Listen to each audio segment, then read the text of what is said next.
Welcome to Offgrid Victory. So what am I doing today? Well, I am planting some blueberry bushes that I bought at a big box store, and I want to talk to you about that. So we'll go over how to plant it, as well as why I'm choosing to buy from a big box store.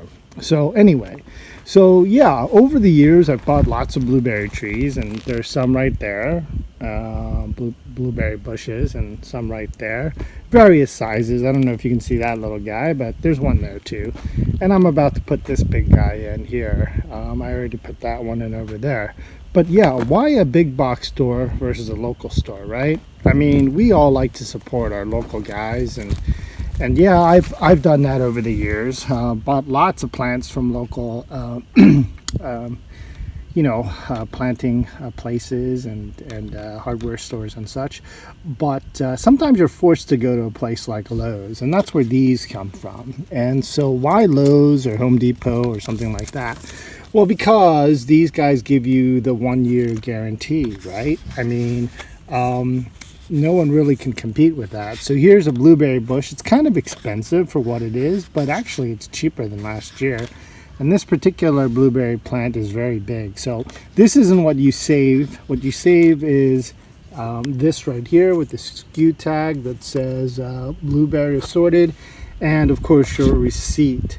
And the receipt is the most important thing to save. And I don't have it on me, but it's nicely put away in a safe place. And you absolutely need that receipt. And you have 1 year from the purchase date to go ahead and return it if the plant fails. Now, the problem with most local places, they don't have any guarantees like that. In fact, most don't have a guarantee at all on their plants or trees. And so, yeah, you're kind of forced to go to a Lowe's if you definitely don't have a green thumb. And even if you do have a green thumb, sometimes, things happen and plants don't make it, right? Like we just had a record drought last year, and so some of my plants that I planted didn't make it. And it was, even despite me having to, water them a little bit, it still didn't make it. Well, that happens, right? But if you get it from a big box store, well, you have a chance to kind of recuperate your losses, right? And so that's why I buy from a big box place. So anyway, let's go ahead and put this in.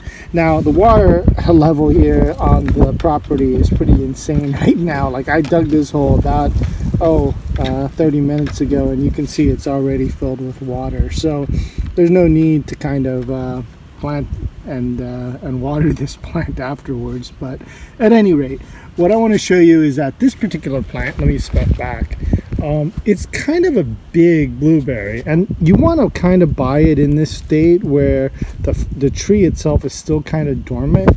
You can see some buds coming out like here, if you can focus in on that, but for the most part this tree is pretty dormant, and you can see that it's alive because of the coloration in the blueberry bush.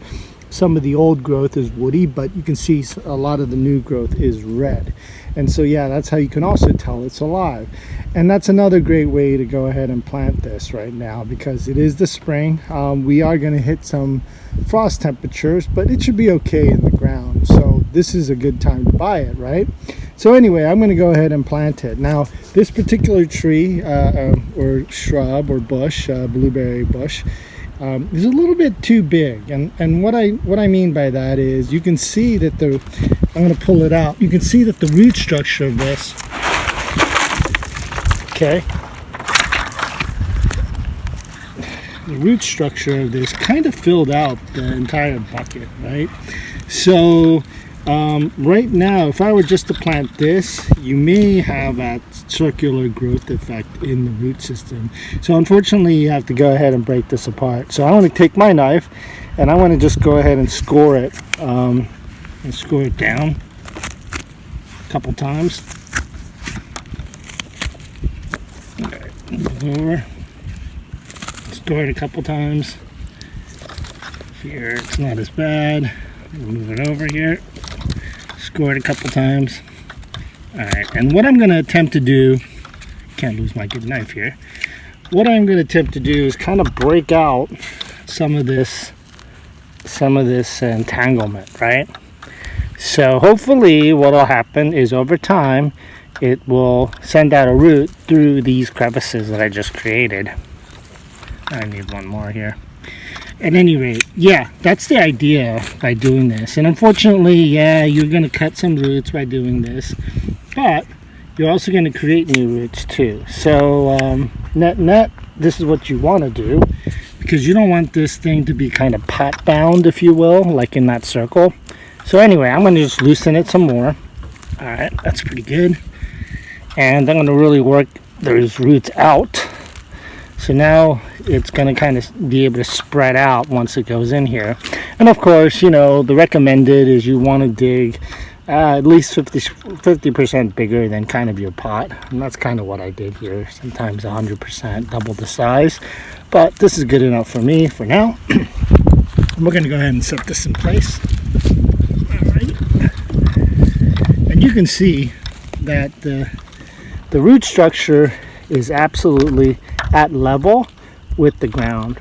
And so really this is all you have to do, and you just backfill and maybe cover it with a little bit of mulch. But yeah, you want to keep it where the root structure was from when you bought it.